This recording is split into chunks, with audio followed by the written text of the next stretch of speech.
দেখুন, জামাতের এই নেতা আর বৈষম্য বিরোধী ছাত্র আন্দোলনের এই নেতা যে কাজটি করেছে, এই কাজটি সম্পূর্ণ নিন্দনীয় একটি কাজ করেছে।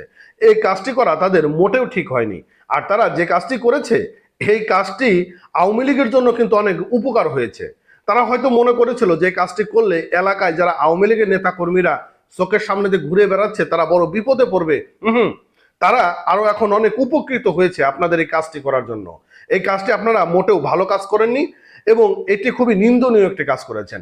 বন্ধুরা, আমরা যারা অনলাইনে কথাবার্তা বলি, অনলাইনে কথাবার্তা বলার সময় যাদের পক্ষে থাকে তারা তো আমাদেরকে চান্দে উঠায় দেয়, আর যাদের বিপক্ষে চলে যায় আমাদের বিভিন্ন রকম ট্যাগ দেয়। তো আসলে এগুলো নিয়ে তো চিন্তা করলে হবে না, আমাদের অনলাইনে কথাবার্তা বলতে হবে, যেহেতু কথাবার্তা বলি।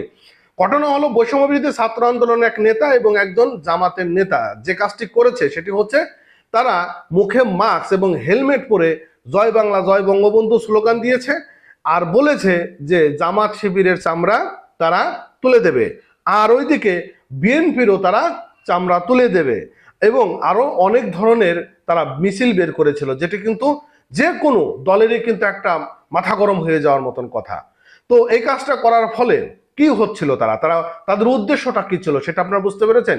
তাদের মূলত উদ্দেশ্য ছিল ওইটাই যে ওই এলাকায় হয়তো আওয়ামী লীগের কিছু লোকজন আছে, তারা হয়তো তাদের চোখের সামনে দিয়ে ঘুরে বেড়াচ্ছে, এটা ভালো লাগছে না, তো তাদের উপর যেন মব ভাইলেশন হয় এবং পুলিশ প্রশাসন যেন তাদেরকে দ্রুত গ্রেপ্তার করে।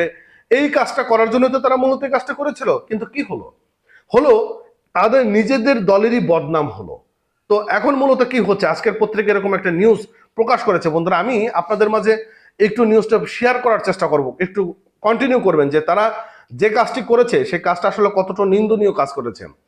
বলেছে যে গভীর রাতে মাস্ক ও হেলমেট পরে ছদ্মবেশী মিছিল, আর মুখে জয় বাংলা জয় বঙ্গবন্ধু, জামাত শিবিরের এই চামড়া তারপর কি করবে, খুলে নেবে আমরা, বিএনপিরও চামড়া কি করবে, খুলে নেব আমরা, এরকম তারা মিছিলে স্লোগান দিয়েছিল।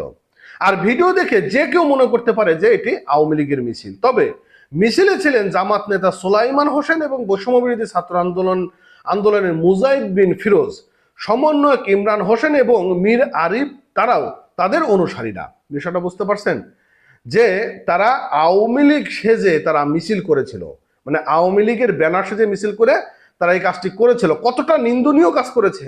এবং আমি মনে করি যে আওয়ামী লীগ সরকারের সময় যতগুলো বিভিন্ন জায়গাগুলোতে ওই নির্যাতন, ওই চাঁদাবাজি, ওই টেন্ডারবাজি যারাই করছে, আমার যেটা মনে হয় 60% হচ্ছিল বহিরাগত এরা, এটা আমার মনে হয়। মানে এখন আমরা বিভিন্ন রকম দেখতে পাই। পরিকল্পনা অনুযায়ী মিছিলের একটি ভিডিও রাতে ছড়িয়ে দেন মুজাহিদ এবং ভিডিওতে আওয়ামী লীগের নামে বিভিন্ন রকম কিমূলক বার্তা দিতে থাকেন।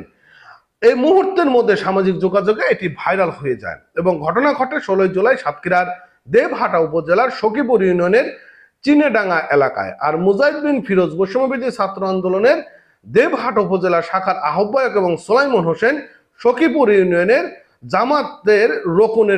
জামাত রোকন সদস্য।